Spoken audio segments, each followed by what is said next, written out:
الحمد لله رب العالمين والصلاة والسلام على سيد المرسلين أما بعد فأعوذ بالله من الشيطان الرجيم بسم الله الرحمن الرحیم۔ ویڈیو دیکھنے والے تمام احباب کو السلام علیکم ورحمۃ اللہ وبرکاتہ۔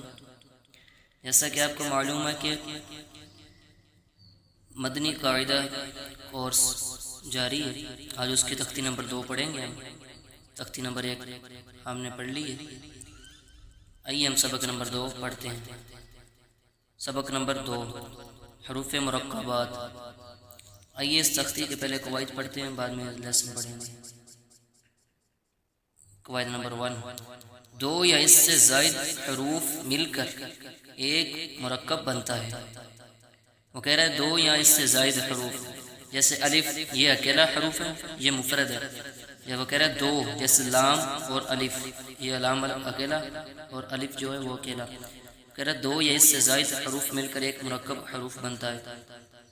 قواعد نمبر 2، مرکب حروف کو مفرد حروف کی طرح الگ الگ پڑھیں۔ وہ کہہ رہا ہے مرکب حروف جو ہیں اس کو مفرد کی طرح، جیسے مفرد الگ پڑھا جاتا ہے، الف اکیلا پڑھا جاتا ہے، اس طرح کہہ رہا ہے کہ مرکب حروف کو مفرد حروف کی طرح الگ الگ پڑھیں۔ یعنی لام اور الف یہ مرکب ہے نا، لام کو الگ پڑھنا ہے اور الف کو الگ پڑھنا ہے، جیسے لام الف اس طرح۔ اور قواعد نمبر 3، اس سبق میں تلفظ کی ادائیگی کا خاص خیال رکھتے ہوئے معروف یعنی عربی لہجے میں پڑھیں۔ وہ کہہ رہے ہیں تلفظ کی ادائیگی کا خاص خیال رکھتے ہیں، جیسے ملتے جلتے، جیسے وا تا، ان کی ادائیگی کا خیال رکھنا ہے۔ جو پر ہیں جیسے مستعلیہ ہیں، خا صاد ضا طا ظا غین قاف، ان کی ادائیگی کا خاص خیال رکھنا ہے۔ ان کو جو پر ہے ان کو پر پڑھنا ہے، جو باریک ہے ان کو باریک پڑھنا ہے۔ قواعد نمبر 4، جب 2 یا اس سے زائد حروف ملا کر لکھے جاتے ہیں تو ان کی شکل کچھ بدل جاتی ہے۔ اکثر حروف کا سر لکھا جاتا ہے اور دھڑ چھوڑ دیا جاتا ہے۔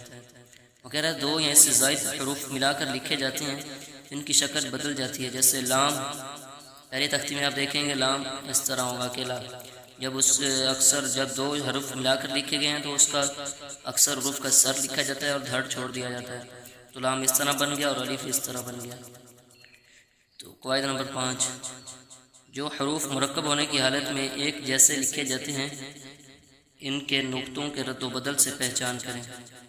وغیرہ جو مرکب ہونے کی صورت میں ایک جیسے ہوتے ہیں، جیسے با اور الف، نون الف، اگر ان کے نقطے نہ لگائے جائیں تو یہ ان کی شکل ایک جیسی ہے حروف سب کی، لیکن با کے نیچے نقطہ لگائیں گے تو با بن جائے گا، نون کے درمیان میں لگائیں گے تو نون بن جائے گا، تاکہ اوپر 2 نقطے لگیں گے تو بن جائے گا۔ اس طرح ان کے نقطوں سے پہچان کریں۔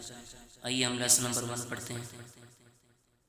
الف لام الف لام الف با الف نون الف تا الف یا الف سا الف سین الف سین الف فا الف قاف الف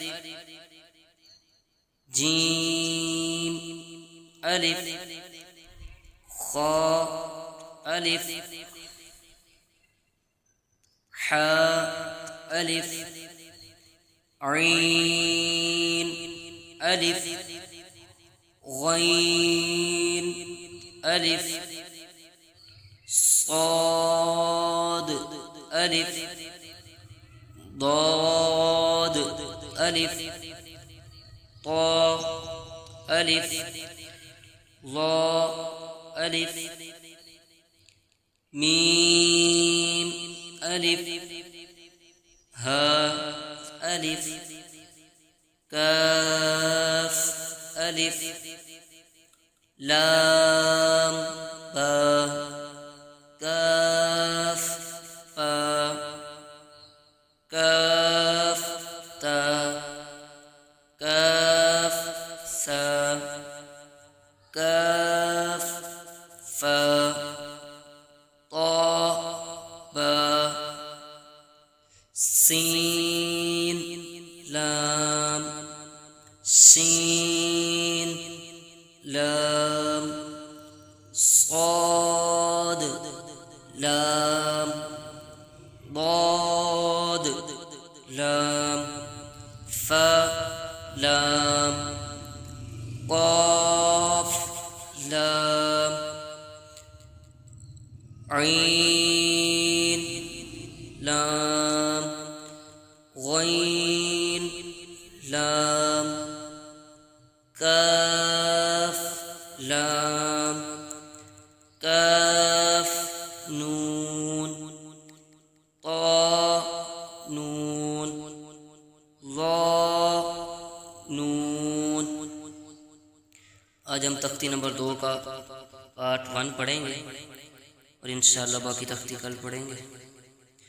تھوڑا تھوڑا سبق پڑھتے ہیں تاکہ جو پڑھیں اس یاد ہو جائے صحیح طریقے سے. تلفظ کی ادائیگی کا خاص خیال رکھتے ہوئے تختی کو یاد کرنا ہے ہم نے. انشاءاللہ قرآن پاک تجوید کے ساتھ پڑھنے میں آسانی ہوگی. جو مد والے حروف ہیں ان کو کھینچ کر پڑھنا ہے. جیسے لام، لام پر مد تھی پہلی تختی میں آپ نے پڑھا ہوگا. لام الف، جیسے مد والے حروف ہیں ان کو کھینچ کر پڑھنا ہے. جیسے با پر مد نہیں ہے تو با کو نہیں کھینچنا. با الف. نون پر مد ہے، نون کو کھینچنا ہے، الف کو نہیں کھینچنا. اس طرح اپنی تختی قواعدوں کا خاص خیال رکھتے ہوئے تختی پڑھنی ہے. اللہ پاک ہمیں عمل کی توفیق عطا فرمائے. السلام علیکم ورحمۃ اللہ وبرکاتہ.